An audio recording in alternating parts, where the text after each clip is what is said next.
Welcome to Mission APSC AJ YouTube channel. যদি আপোনালোকে চেনেলটোত নতুনকৈ আহিছে then please like share and subscribe কৰি দিব চেনেলটো কাৰণ এই চেনেলটোৰ যোগেদি বিশেষকৈ যিসকল APSCৰ বিভিন্ন এক্সামৰ কাৰণে প্ৰিপেয়াৰ কৰি আছে বা টেকনিকেল লাইনৰ জব বিচাৰি আছে অসমত চ' তেওঁলোকৰ কাৰণে যথেষ্ট উপযোগী হ'ব। চ' আজি আপোনালোকৰ কাৰণে এটা ইম্পৰ্টেণ্ট ক্লাৰিফিকেশ্যনছ লৈ আহিছোঁ কাৰণ পাব্লিক হেল্থ ইঞ্জিনিয়াৰিং ডিপাৰ্টমেণ্টত APSCৰ TF ৰেগুলেশ্যনত ভালে সংখ্যক পোষ্ট ওলাইছিল আৰু তাত লৈ বহুতৰে ডাউটছ আছিলে কেনেকৈ ফিল আপ কৰিব বিকজ তাতে যিটো পৰ্টেল খুলি দিছিলে সেই পৰ্টেলটোত বিভিন্ন ধৰণৰ প্ৰব্লেম ফেচ কৰি আছিলে ষ্টুডেণ্টছসকলে চ' সেইকাৰণে বহুতে মোক মেইলো কৰিছিল যে কেনেধৰণে ফিল আপ কৰিব লাগে সেই বিষয়ে জনাবলৈ আৰু ফাইনেলি আজি জল জীৱন আছাম JJMৰ যিটো ৱেবছাইট হয় তাতে এটা ক্লাৰিফিকেশ্যনছ আহি গৈছে আৰু লগতে পাব্লিক হেল্থ ইঞ্জিনিয়াৰিং ডিপাৰ্টমেণ্টৰ যিটো মেইন ৱেবছাইট হয় তাতো ক্লাৰিফিকেশ্যনছ আহি গৈছে চ' আপোনালোকৰ কাৰণে ইনফৰমেশ্যনটো লৈ আহিবলৈ আজি এই ভিডিঅ'টো বনাইছোঁ চ' আপোনালোকে শেষলৈকে ৱাচ কৰিব যিসকলে এপ্লাই কৰিছিলে তেওঁলোকৰ কাৰণে বহুতেই ইম্পৰ্টেণ্ট হয় চ' বহুতে সুধিছিলে multiple applications form fill up কৰিলে ৰিজেক্ট হ'ব নেকি চ' তেনেকুৱা ধৰণৰ বহুখিনি কুৱেশ্যনছ আপোনালোকৰ মনত হয়তো এৰাইজ হৈছে সেই গোটেইখিনিৰ এটা ক্লাৰিফিকেশ্যনছ ডিপাৰ্টমেণ্টৰ পৰা আহিছে চ' আপোনালোকে ভিডিঅ'টো শেষলৈকে ৱাচ কৰিব ত' আপোনালোকে যদি JJM.assam.in তাৰ ৰিক্ৰুইটমেণ্ট পেজটোত যায় তেতিয়াহ'লে দেখা পাব 23 জুলাইৰ পৰা 7 আগষ্টৰ ভিতৰত এপ্লিকেশ্যনছৰ লিংক খুলি দিয়া হৈছিলে আৰু তাত যদি আপোনালোকে এপ্লাই কৰিব যায় তো এপ্লাই হিয়াৰ কৰিলে আপোনালোকে এপ্লাই কৰিব পাৰিব চ' বহুতে হয়তো এপ্লাই কৰি দিছে অলৰেডি বাট তেওঁলোকে টেনশ্যন ল'ব নালাগে যে ৰিজেক্ট হৈ যাব চ' সেইটো নহয় চ' বিভিন্ন ধৰণৰ মিষ্টেক্স তেওঁলোকৰ যিটো ৱেবছাইট বনাইছিলে তাতো হৈছিলে চ' সেইকাৰণে তেওঁলোকে ইম্পৰ্টেণ্ট ক্লাৰিফিকেশ্যনছ বুলি এটা ক্লাৰিফিকেশ্যনছ উলিয়াইছে চ' আপোনালোকে যদি এইটোত ক্লিক কৰে তেতিয়াহ'লে এটা PDF ফাইল জেনেৰেট হ'ব চ' সেই PDF ফাইলটো আপোনালোকে পঢ়িব পাৰে ইয়াতে সম্পূৰ্ণৰূপে ক্লিয়াৰ কৰি দিয়া হৈছে যে candidate who scored based in CGP can multiply their respective grade point with 9.125 to convert the grade point into CGPA into percentage. This is as per the letter received from the Director of Technical Education. So ইয়াতে কোৱা হৈছে যে যিসকলে CGPA লিখিছিলে তেওঁলোকৰ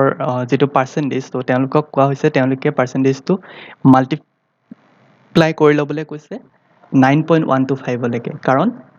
DTৰ under যিবিলাক polytechnics হয় তাতে 9.125% মাল্টিপ্লাই কৰা হয় পাৰ্চেণ্টেজ কনভাৰ্জনৰ কাৰণে অৰ্থাৎ CGP যদি কাৰোবাৰ 9 হয় তেতিয়াহ'লে 82.125% হয় CGP ৱাইজ দিছিলে বা CGP ৱাইজ ফিল আপ কৰিছিলে তেওঁলোকৰ পাৰ্চেণ্টেজটো একৰ্ডিংলি তেওঁলোকে যিসকলে ভেৰিফিকেশ্যনছ কৰিব তেওঁলোকে চেঞ্জ কৰি ল'ব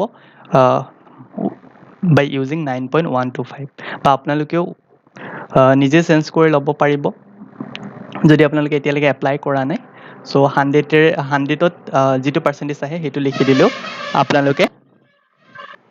একজেক্ট পাৰ্চেণ্টেজটো লিখিব পাৰে বাট আপোনালোকে যদি CGPA কৰিছে তেতিয়াও টেনশ্যন ল'ব নালাগে তেওঁলোকে নিজে কনভাৰ্ট কৰি ল'ব ইনটু 9.125 ফেক্টৰটো ইউজিং কৰি আৰু লগতে কোৱা হৈছে কি the applications form which are already submitted by the candidate using any other conversion formula will also' be accepted so' কোনোবাই যদি বেলেগ কনভাৰ্জন ফৰ্মুলা দি পেলাই পাৰ্চেণ্টেজটো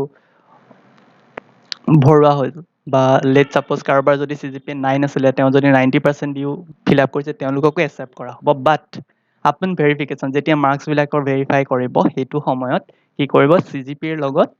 যিটো আমাৰ মাল্টিপ্লাইং ফেক্টৰ বুলি ক'লে 9.125 এইটো মাল্টিপ্লাই কৰি ল'ব আৰু ডেটছ ৱাই তেওঁৰ পাৰ্চেণ্টেজটো যদিও 90 দিয়া হৈছিলে 82% হে থাকিব চ' নতুনকৈ এপ্লাই কৰাৰ কোনো প্ৰয়োজন নাই যিসকলে CGP দি এপ্লাই কৰিলে চ' তেওঁলোকে 82% পাই যাব যদি 9 থাকে চ' ইয়াতে আৰু এটা কথা কৈছে যে যদিও মাৰ্কশ্বিটত কোনো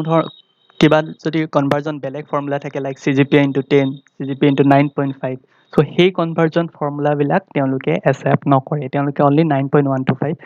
ফৰ্মুলাটোহে একচেপ্ট কৰিব অৰ্থাৎ যিসকলৰ CGPA 9 আছিলে আৰু যিসকলৰ ইউনিভাৰ্চিটিত ইনটু 9.5 কৰে বা ইনটু 10 কৰে তো তেওঁলোকৰ পাৰ্চেণ্টেজবোৰো এই ফৰ্মুলাটোৰ যোগেদি একৰ্ডিংলি ডিক্ৰিজ হ'ব চ' আপোনালোকে যেনেকৈ পাৰে ফিল আপ কৰি দিব চ' তেওঁলোকে ভেৰিফিকেশ্যনছ কৰোঁতে 9.125 মাল্টিপ্লাই কৰি ল'ব চ' আৰু ইয়াতে দুটা ছেকেণ্ড কণ্ডিশ্যন দিছে candidate who have fill the entire informations uploaded photos sign uploaded documents and lock profile will only be consider for further process অৰ্থাৎ যিসকলে প্ৰফাইলটো লক কৰিছে এপ্লিকেশ্যনছ কৰাৰ পিছত তেওঁলোকৰ কাৰণেহে এই যিখিনি মাৰ্কছৰ ভেৰিফিকেশ্যন প্ৰচেছ সেইখিনি ষ্টাৰ্ট হ'ব candidate who do not lock profile will be rejected as incomplete form যদি কোনোবাই লক কৰা নাই প্ৰফাইলটো তেতিয়াহ'লে তেওঁলোক কি হ'ব ৰিজেক্ট কৰিব চ' যদি কোনোবাই দুবাৰ এপ্লিকেশ্যন দি দিছে ছাপ'জ কিবা ভুল হ'ল প্ৰথমবাৰত ছেকেণ্ডবাৰ দিলে চ' তেতিয়া কি হ'ব লাষ্টৰ যিটো form in case in such candidates are found the latest application form will be consider যাৰ এপ্লিকেশ্যন ফৰ্মটো লেটেষ্ট হয় সেইটোহে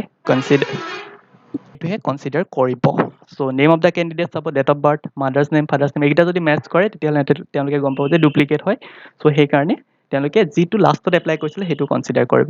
তাৰপিছতে যদি কাৰোবাৰ পাৰ্চেণ্টেজ কাৰোবাৰ লগত ছেম হৈ যায় তেতিয়াহ'লে কেনেধৰণে তেওঁলোকে চিলেক্ট কৰিব ফাৰ্ষ্ট অফ অল তেওঁলোকে চাব ডিপ্ল'মাৰ মাৰ্কছ কিমান যদি ডিপ্ল'মাৰ মাৰ্কছ সমান আছে তেতিয়াহ'লে তেওঁলোকে যাব marks score in the final semester of diploma so' final ছেমিষ্টাৰত কোনে বেছি পাইছিলে সেইটো চাব আৰু থাৰ্ডত দিছে an older candidate will be preferred over younger candidate অৰ্থাৎ 3 নম্বৰত ইণ্টাৰ চিনিয়ৰিটিত চাব যে যাৰ বয়স বেছি তাক য়ংগাৰ যাৰ বয়স বেছি তাক প্ৰিফাৰেঞ্চ দিয়া হ'ব য়ংগাৰ কেণ্ডিডেটতকৈ ইয়াতে যিটো অৰ্ডাৰ অফ প্ৰিফাৰেঞ্চ দিছে এইটো ইমান এটা ফিজিবল নহয় বিকজ যিবিলাক কেণ্ডিডেটৰ এজটো বেছি তেওঁলোকক ডেফিনেটলি মাৰ্কছ যদি ডিপ্ল'মাত বেছি থাকে তেওঁলোকক অভাৰ প্ৰিফাৰেঞ্চ দিব লাগে অৰ্থাৎ যিটো চি অপশ্যনত দিছে এইটো বিত থাকিব লাগে বাট ইয়াতে কৈছে যে ডিপ্ল'মাৰ লাষ্টৰ ছেমিষ্টাৰত যোনে বেছি মাৰ্কছ পাইছে তেওঁক বেছিকৈ প্ৰিফাৰ কৰা হ'ব এজ কম্পেয়াৰ টু আদাৰ কেণ্ডিডেটছ চ' এইটো এটা